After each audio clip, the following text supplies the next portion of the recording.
Okay, here we are with all the valves open. We're setting about 16, and then the top is a 15 millitore, just like the other one with all the valves closed. And we're looking at partial pressure about 3 to the -10. Gonna open helium here. Spray around the valves, manifolds, fittings. Go inside each one.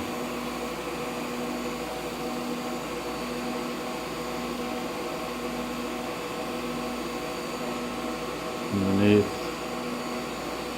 this side. Okay. Turn the helium off, wait a few minutes. Just went up a little bit. Just barely a blip, but we're still into the 10 scale. And not even a quarter decade, maybe 2/10, 1/10.